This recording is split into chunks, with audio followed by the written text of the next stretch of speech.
Hello everyone, welcome back to my YouTube channel, and today I'm going to be giving my match predictions for Week 8 Premier League fixtures. And finally, Premier League football is back after obviously we had it postponed for a week because of the Queen's death. But going into this week's Premier League fixtures, I am telling you, I think it's going to be some amazing games. Unfortunately, we've got Chelsea and Liverpool cancelled, but we still have some good mouth-watering games on display. We've got Wolves versus Manchester City. Let's see if Manchester City can continue winning ways after beating Borussia Dortmund yesterday in the Champions League. We also got a London derby between Brentford versus Arsenal, and we all know the last time these two faced off at Brentford Stadium, Arsenal lost at the beginning of the season last year. We also got two promoted sides looking to make their mark, their stamp in the Premier League season this year between Nottingham Forest and Fulham. However, before going into the video and give my match predictions, you know what I'm going to say. Make sure you guys like, comment and hit that big subscribe button right there.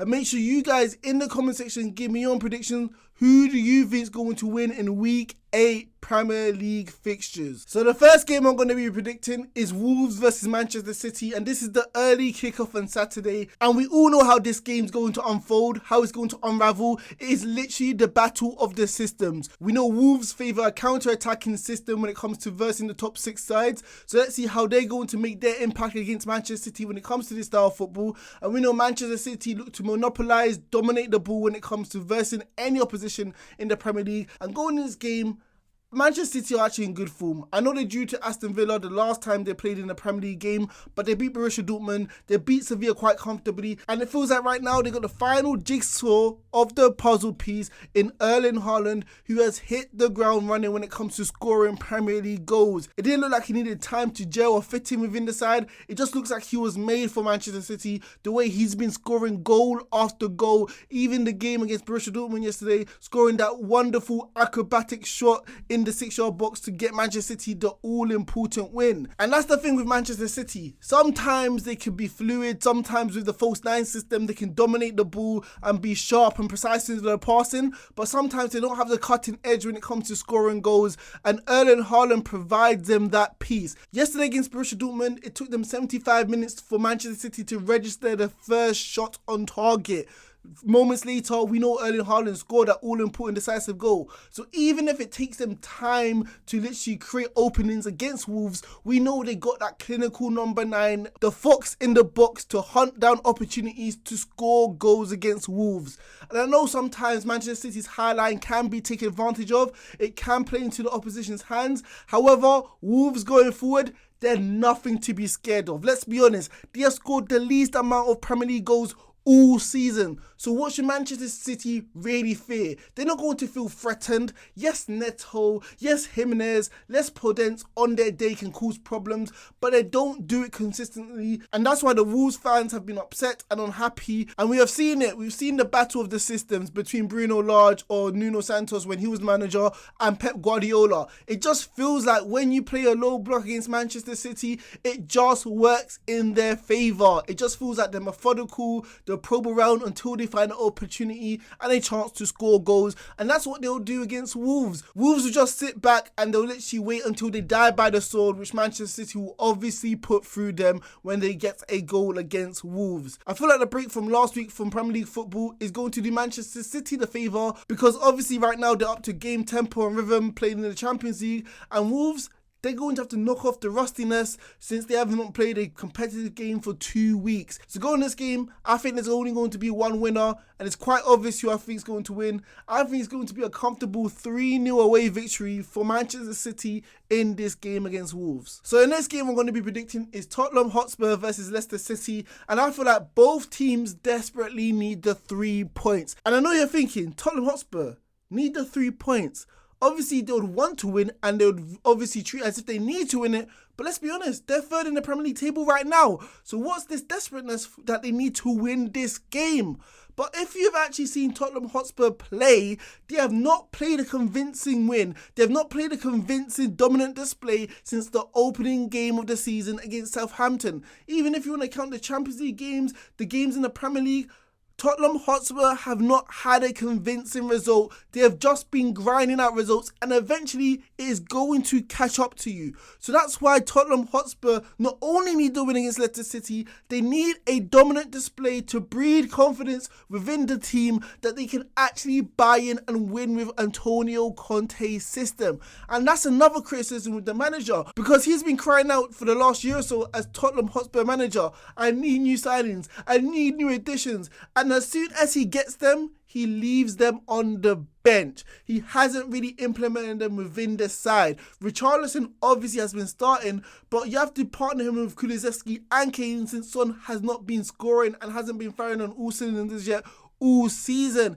Even players like Emerson, Davis still being favoured when you sign Spence and you sign Lenglet. Even in the midfield, Basuma still hasn't had a chance to play instead of Højbjerg or Bentancur. So Antonio Conte, you can't keep crying about how poor your players have been playing, but you have to look at yourself in the mirror and be like, I have been quite hypocritical that I haven't given my new signings, which Daniel Levy has given me.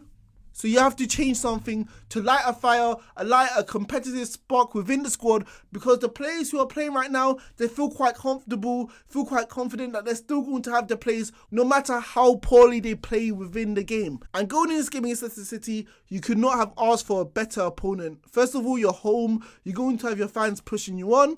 Second of all, Leicester City have not won a game all season. Leicester City are rock bottom of the Premier League table so far, and literally it just feels like Brendan Rodgers is on the verge of getting sacked.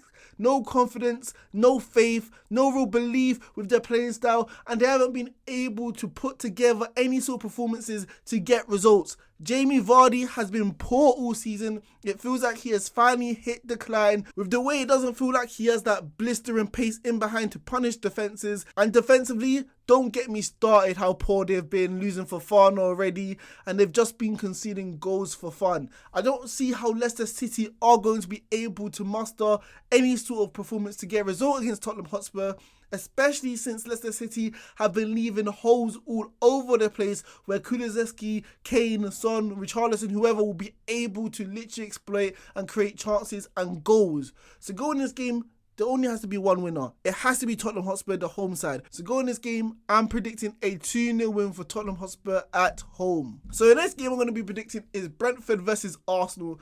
And I feel like this has the potential to be the game of the weekend.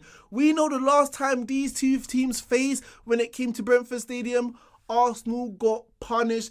Arsenal got obliterated. They lost on the opening game of the season last year. And don't get me wrong, a lot has changed since then. Arsenal, new signings, they've been in the rhythm of the season, and they had so many COVID cases last year, which we know isn't going to repeat itself when it comes to this game.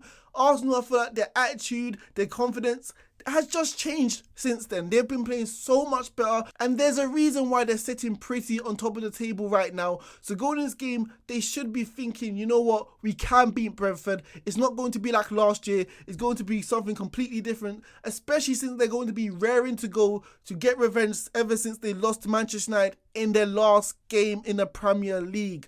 Going this game, it's not going to be easy. We know Brentford. We know when it comes to the top sides, they always perform at home.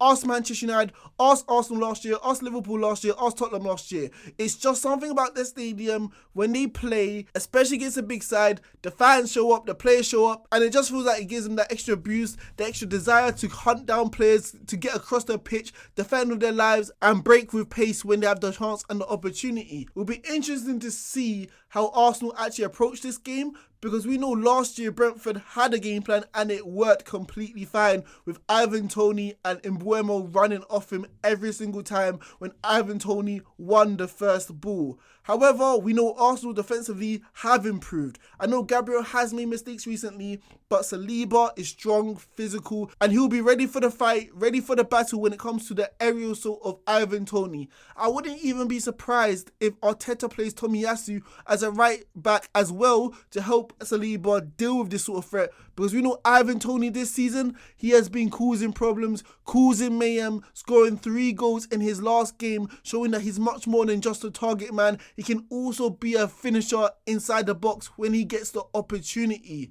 Also, Mbeumo, we know he has pace, speed, agility to go past players, so Arsenal have to be wary of this.